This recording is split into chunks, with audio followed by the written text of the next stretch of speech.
So this is a quick introduction in how to do cutouts in reality capture based on the scanned rooms. And if you open up the project, like if you open up a room, in this case it's Zoo 1, you will end up with something similar like that, what you see here. All green most probably, and here you can see this project. I've already done some cutouts, because if you open the component tab, you see these are the cutouts I already did. We'll do a new one just now, and the base model is already selected. In this case it's Zoo 1 high resolution, and this is the one we're working on. So as you can't see really a lot, I mean you can see a little, but it's all point clouds. There's no rendered data, though there is a rendered model hidden here in behind. Your graphics card may not be able to show it properly because it's simply too much data. So what we need to do is we need to do like define a space we want to cut out. In our case, I just want to try and cut out these ice bears here in the corner. And the way to do this best is actually to go to Scene 3D and then go to View and then define a clipping box. Easiest way is like create clipping box here, and now you can actually try to define a clipping box.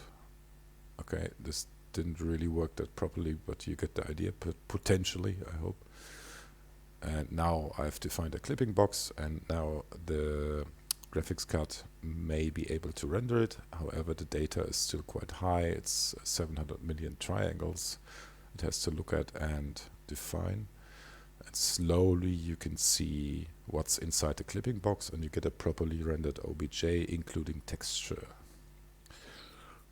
This takes a while. However, while this is rendering, we can start and extend and try to fit the clipping box to the area we want to cut out. Navigating is a little bit difficult here in the corner of the room because our center is somewhere inside the room. Okay. But you can change it easily by double clicking somewhere in the area you want to go. Just do a double click somewhere, and now you will set the rotation point to this part, and now it's easier to navigate. So we want to cut out these ice bears here in the corner. So we need to kind of try to get this clipping box working with what we want to cut out. That looks quite alright for me. And just to save some work, we can already try and align it really nicely, actually, really closely, because we only want the ice bears and nothing else. So that is quite a match here with the nose of the ice bear. Shortly after that we do a cut. There we go. Now it's easier to see and easier to navigate. However, this always needs to re-render. So I'm defining a box here. We also have to decide if we want to get some background into it. Like in that case, we could cut out the electric box in the background here, including the ice bears. We could also leave it out, but I decided to leave it inside the model. It's also a little bit difficult here because here's a wall and there's some stuff on the wall, and it's pretty difficult to differentiate like what is what. And in that case I also decided to leave that stuff in. But if you have the chance, it's always better to get rid of this stuff. And I'm now trying to sort out a very close match so that I don't have too much stuff in there. I will try to eliminate the wall here. And you can already see this worked quite fine, not perfect, but okay.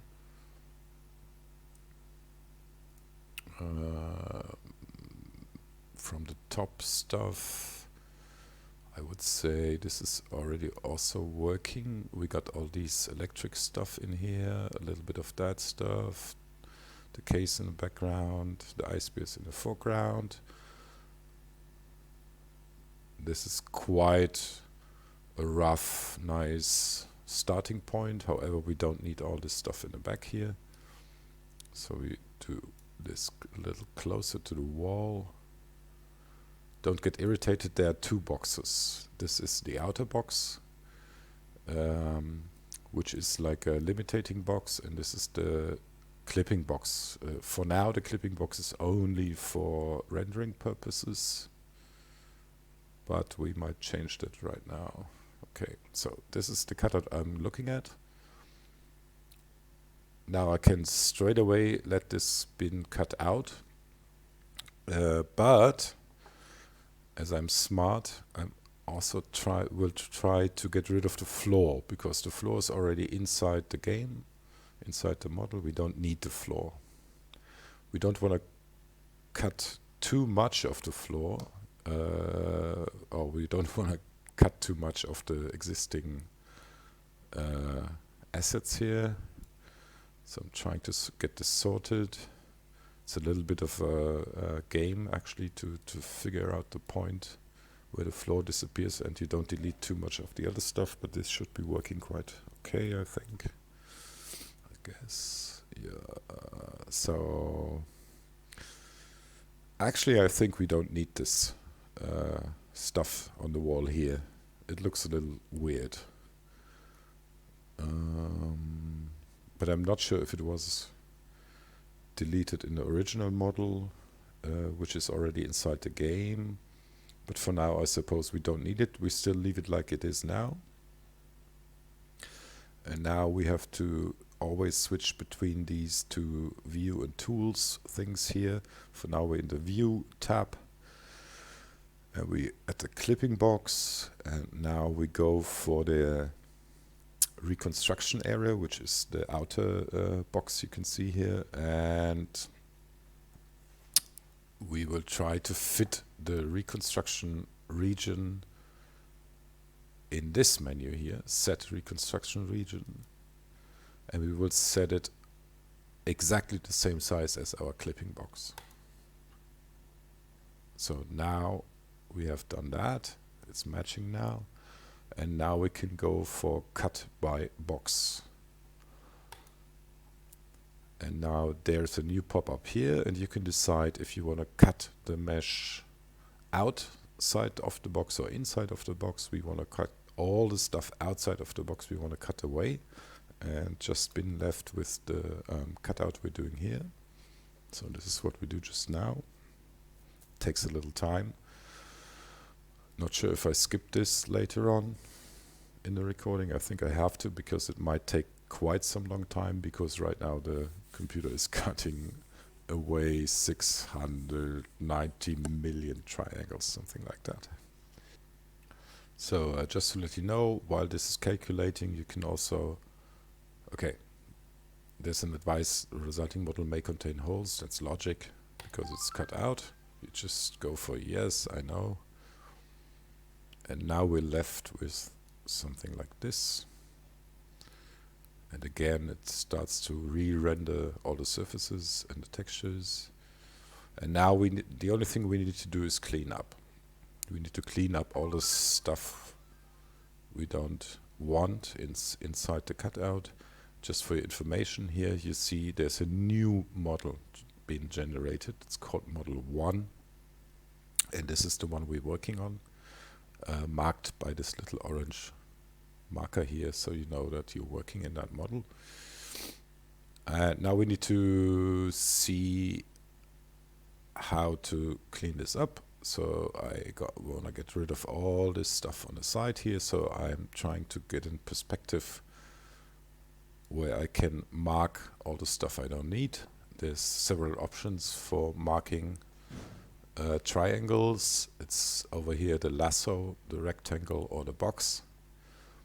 In that case, I will go for the lasso and try to sort out all the stuff I don't need without marking things I would like to keep. So that was pretty easy. Everything marked. Now there's more stuff floating around. I will change my perspective and I will press the control button and hold it down. And then you see we get a little plus on the mouse, which means we're adding our stuff to our selection. So I'm adding this to our selection, adding this to our selection. If I want, I can keep keep the control button pressed and add some more stuff, like here. This is free floating stuff. We don't want that. Free floating stuff is always annoying. So that looks pretty good. And now I'm going to use the filter selection button to get rid of all that things we don't need.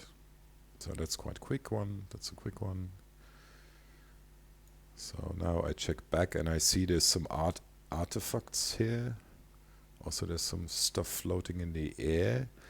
These artifacts, I don't know why this appears. It's something I haven't seen before. It's since today. Maybe it's a bug in the software, I'm not quite sure. I had this already a few times. I can try to again select all the stuff. As you can see, there is a possibility to select all these triangles. And potentially I can delete them again. I will give it a try. But not all of them for some reason. So if you experience this, I'm sorry I can't help you a lot. I can only try to filter it again, but it won't help as far as I know.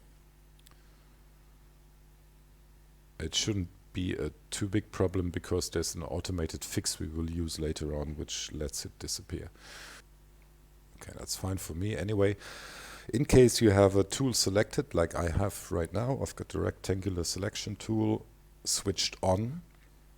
If you want to navigate properly inside the scan, this won't work now because the left mouse button is like a selection tool now and no navigation tool anymore. Quite easy. Press and hold Shift and you go back to navigation while not losing your tool. So if you hold Shift, you can navigate as usual.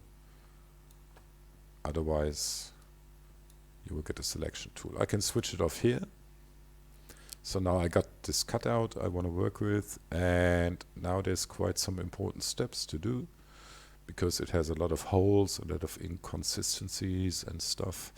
So I will switch to the mesh model here and use the clean model algorithm, which will now clean up the whole thing. Hopefully also deleting the weird stuff on the left side.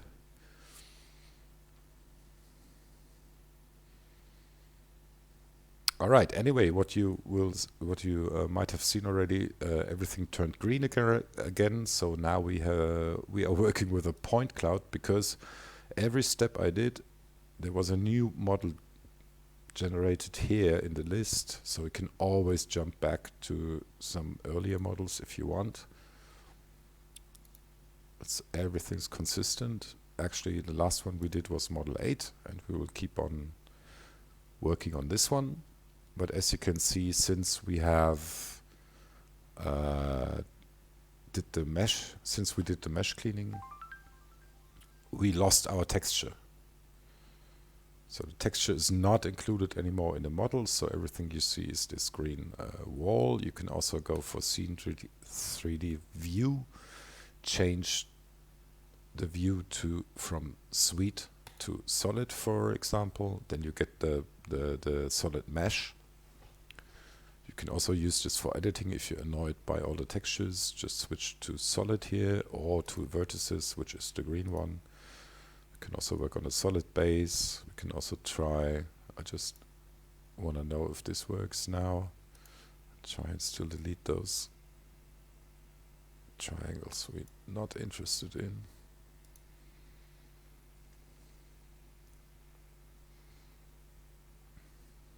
Looks like a few have disappeared. Not sure if it's really like that.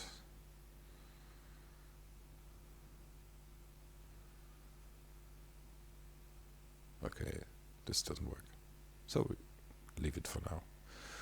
When you're done with cleaning, which was in the Mesh Model tab, you might also want to close any holes, because we still have quite a huge... Oh, no, we don't. The cleaning algorithm did a good work on the back of the wall already. Usually this is an open space. We can look underneath. It also looks very closed. However, the usual thing you might have to do is, after cleaning the model, go for close the holes, because it not always closes all holes. If there's holes in the model, which you never know, go for close holes. Now a new tab opens here. It says close holes tool. And it's quite important if you want to close big holes, like in case if this wall would have not been closed by the algorithm already. This is a quite huge one, so you have to set the maximum edge count to like approximately 1 million, or more if you want, or less if you don't want, and go for close holes. In that case, it won't change anything, I suppose, but you never know. And now we need to get our texture back to the model. And there's a very nice tool in here in the tools section, which is texture reprojection. And we're going for this one. Now we get another new menu here. And you can reproject the texture from the original, which was the Zoo 1 high resolution, onto, and now you have to look, now we're at model 11 meanwhile. So we want to reproject not on model 3, this is not true, we want to reproject on model 11, where we are working in just now. Reprojection distance should be automatic, supersampling automatic, color reprojection should be enabled. If you want to go deeper in the settings, just check here. In any case, the normals we want to get with us, take with us, and the displacement as well, and the texture as well, and we go for reproject. This is nice to also get the UV coordinates. Of course, we accept. And now it's going to reproject the texture, which will take some time again, so I'll be back just now.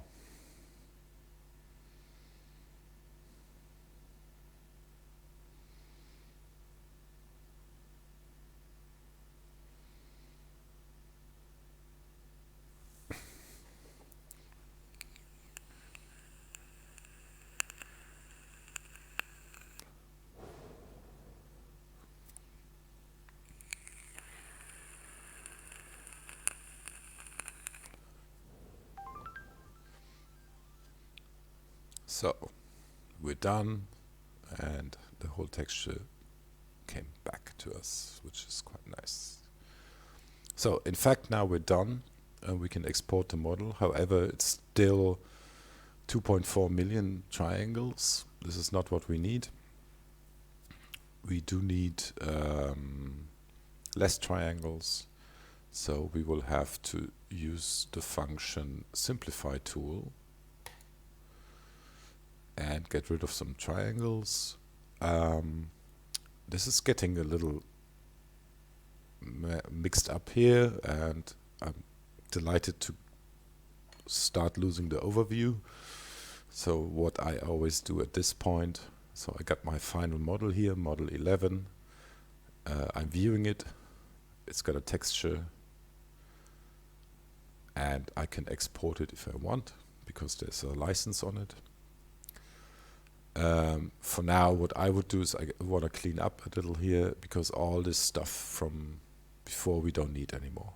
So we just go for the X here for the model 1, the 2, 3, 4, 5, 6, all this we don't need anymore. It's like we cancel the undo, you can say, and it saves you a lot of memory and storage space if you do that. And now we're left with model 11. In this case, we also need to name it, depending on the plan, on the room plan you're working on. In my case, this is named, sorry, I switch on it, and you can rename it here. In this case, its name is Z1A06. And the model I'm right now working in is a very high resolution, high poly model.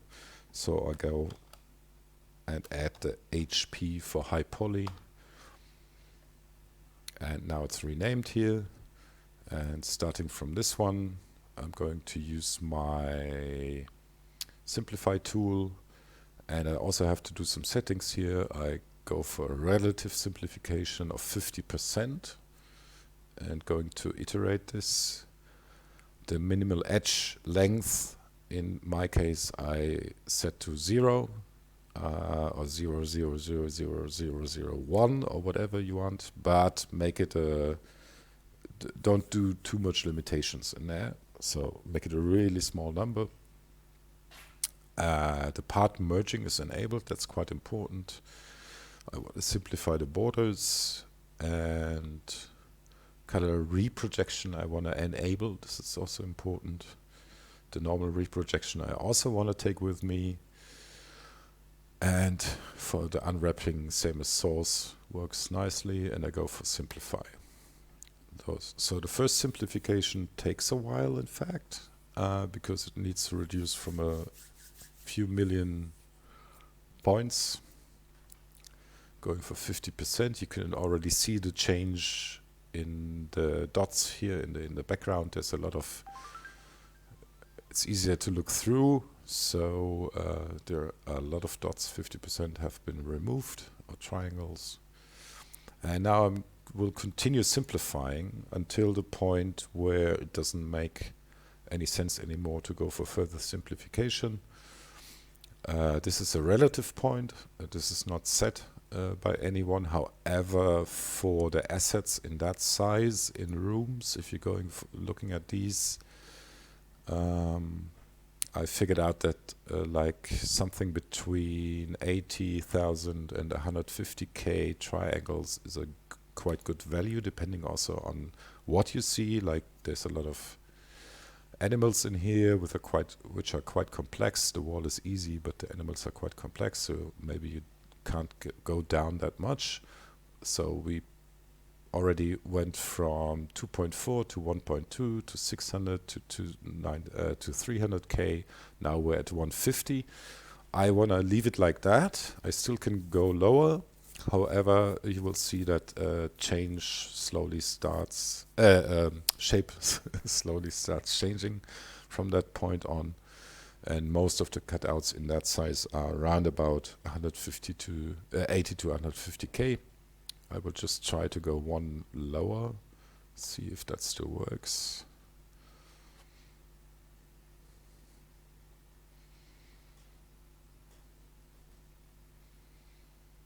And if you want to see the change, you can always go here and switch between the last two ones. So that is a 150k model. This is in 75.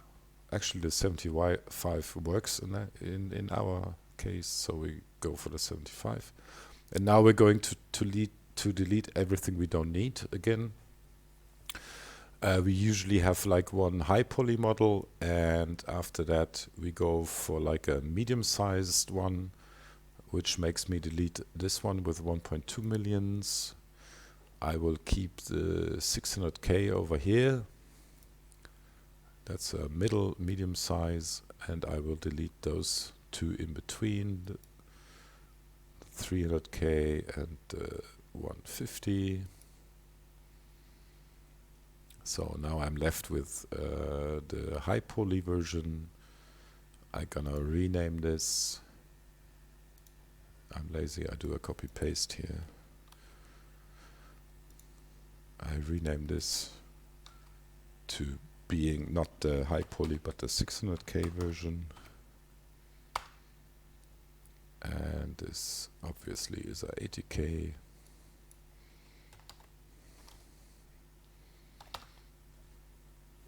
And now I can go for the export. Start exporting with the high poly version. Go for export here. I will export an FBX. Now in that case I already have a folder for that, but I would do a new folder, and for this demo I will also go for a new folder, and I will name it as high poly. Now here are the export parameters, and you need to have a look on those as well. You only need to set them once. The way we are going is we do an info file. Yes, we don't save the mesh by parts. We want one single part. The format is FBX. The vertex normals we include, the vertex colors we include, and the materials, though there are none, however we do. We export the textures. We don't embed them, we have them as a separate file. We will export the alphas. We don't want a single texture file in case it's getting too big. We are going for separate files. We're going for the UDIM version, and we're going for the PNG for 24-bit. The displacement we also want to have for in a 16-bit gray EXR version. The layers, the normals, we also want to have as a PNG in the 24-bit version. The camera as a model we don't need. The cameras we also don't need. The coordinate system is grid plane, and very important, the transformation preset is Unreal.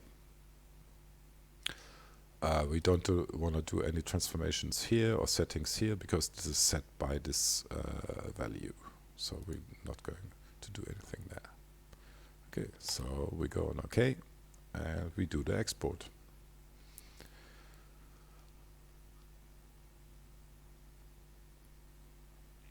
If you're bored about looking at these progress bars, you can always hide the progress and keep on working while this is rendering in the background.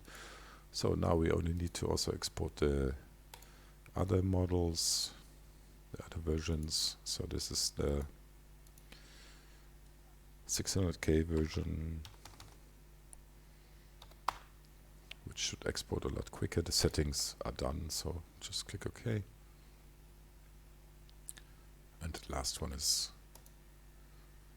here.